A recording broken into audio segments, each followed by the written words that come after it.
Welcome back to the deep dive. Okay, today we're diving into something, well, potentially huge for a lot of people.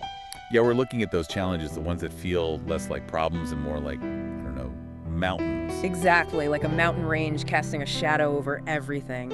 And our sources have laid out this really fascinating strategy they call the mustard seed move. Right. And the mission here for this deep dive is really to unpack what that mountain actually is, that immovable thing. That weight. That weight, yeah. Yeah. And then explore the biblical way, the strategy for actually shifting it. It's all about activating a faith that's, and this is the key part, smaller than you ever imagined. Which sounds paradoxical, doesn't it? It really does. But it kicks off with this foundational idea, right, from the scriptures. Yeah, Luke 1.37 in the King James. For with God, nothing shall be impossible. That's the bedrock. And it's not just saying, oh, have hope.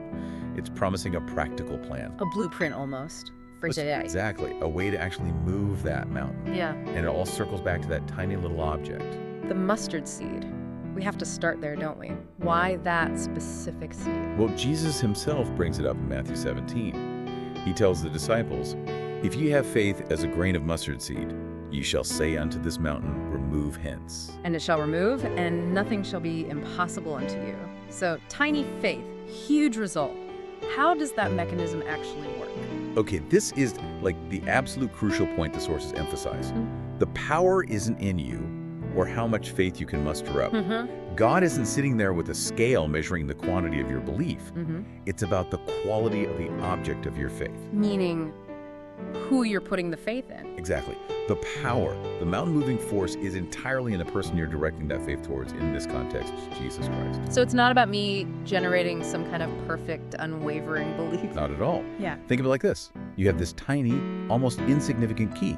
Okay. And you use it to start this massive, powerful engine, like a huge diesel truck. Yeah. The key itself has almost no power. Right. Negligible.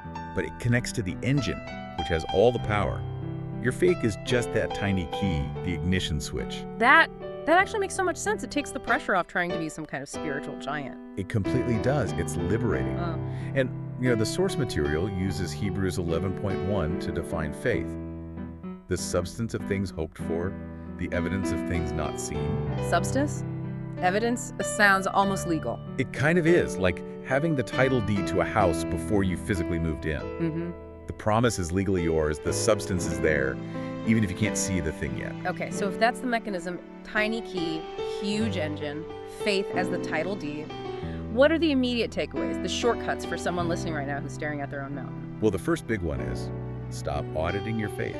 Stop beating yourself up because you have doubts. You mean don't wait until all doubt is gone? Precisely. Remember that father in Mark chapter 9? He cries out, Lord, I believe, help thou mine unbelief. Ah, yes. The honesty of that.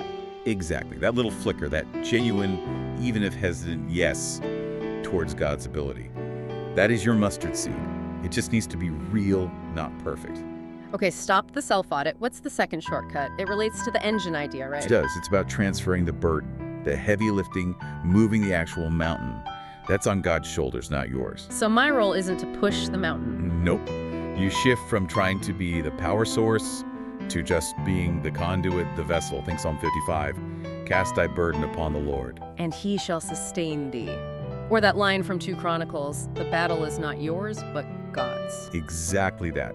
You're conducting the power, not generating it. Okay, if the burden is truly transferred, we should see this in action. The sources must give examples, right? Real people using this tiny key. Absolutely. Let's look at the first blueprint, the one with the issue of blood, Matthew 9. Right, her mountain was 12 years of sickness and isolation, poverty, just unrelenting. A crushing weight. And notice how specific, how tiny her act of oath was. Yeah, she didn't make a big speech. She just thought. She whispered it to herself, maybe? If I may but touch his garment, I shall be whole. Just the hem of his garment, that's specific. And that little reach, that physical touch, that was her mustard seed in action. It was tactile, specific, and it connected her directly to the power source. Instant healing, tiny faith, infinite power accessed. Okay, blueprint 2. Abraham, yeah. Romans 4 calls it believing against hope. His mountain was biology, impossibility. Old age, Sarah's age, having a son was logically off the table. 0% chance by human standards. Correct. But the text says he didn't dwell on the deadness of his own body. Where was his focus? On God's promise, on God's ability to do what he said he'd do. Exactly. He was fully persuaded. His faith wasn't in himself or the circumstances, but entirely in the character and power of the one who made the promise. That's mature mustard seed faith, even when everything looks dead. Then there's the parable, the persistent friend in Luke 11. This adds another dimension, doesn't it? Tenacity. It shows that this kind of faith isn't always a one-shot deal. Sometimes it involves, well, persistence. Keeping at it. Keep knocking. Keep knocking. It's that stubborn refusal, as the source puts it, to give up on the promise, even if the answer seems delayed. It aligns with pray without ceasing. So the persistence itself is part of the faith action. It shows you still believe the promise is valid. Right. You're acting on the title deed, even if the house isn't built yet. Okay, and the final blueprint example, this one feels radical. King Jehoshaphat. 2 Chronicles 20, facing an overwhelming army. This is the ultimate example of recognizing, I can't do this. Utter helplessness. His prayer basically says, we have no power, we don't know what to do. But our eyes are upon thee. Wow, that's the total transfer of burden we talked about. It is, and God's response, the battle is not yours. Stand ye still and see the salvation of the Lord. And then the faith step they took, sending singers out first. Head of the army. That's wild. Yeah. Totally counterintuitive from a military perspective. But their action, praising God before the victory, that was their mustard seed. They acted on the promise that the battle was God's. And the result? The enemy armies turned on each other, God set ambushes. The singer's act of praise somehow triggered the divine intervention. It demonstrated complete reliance. Okay, mechanism understood, example seen.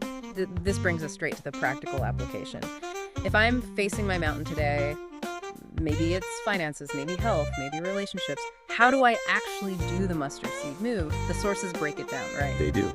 Into a pretty clear 3-part strategy, all based on scripture. Okay, strategy 1. Shift your gaze. Simple, but not easy. You've got to get your focus off the size of the mountain and onto the promise of God. Because you can't feed fear and faith at the same time? Exactly. It's a conscious choice. Like Colossians says, set your affection or mind on things above, not on things on the earth. If you just keep staring at the problem, you get paralyzed. So practically, if the mountain is, say, overwhelming fear, I deliberately focus on a promise like Isaiah 41:9. Fear not, for I am with thee. Precisely. Or, if it's lack, you meditate on Philippians 4:1, my God shall supply all your need. If it's sickness, maybe Isaiah 53:5, by his stripes we are healed. You intentionally replace the fearful facts with the faith facts, the promises. Got it. Shift the gaze. What's strategy 2? Strategy 2 builds on that. Speak to your mountain. Use the authority of your tongue. Based on Proverbs 18:21, death and life are in the power of the tongue. That's the one. Jesus didn't just think about the storm, he spoke to it. He rebuked the wind. The instruction here is to address the problem directly with words of faith. So instead of constantly describing how bad things are, right, stop declaring I'm always broke, or nothing ever works out for me, or the sickness is going to take me down. You actively speak against it. Yes. Start declaring the opposite, based on the promises. The Lord is my shepherd, I shall not want. Declare health, declare provision, declare wisdom.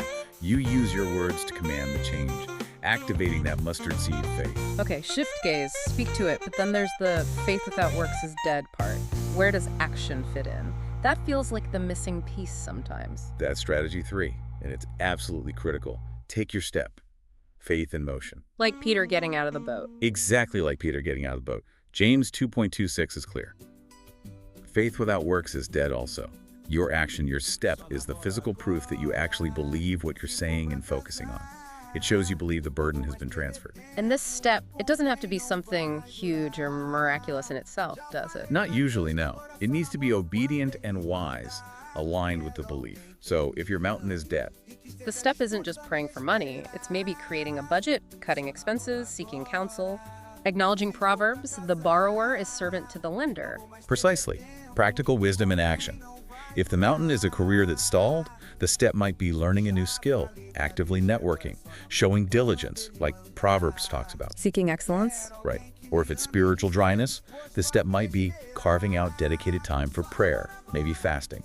It's acting as if the change is happening, aligning your actions with your faith declaration.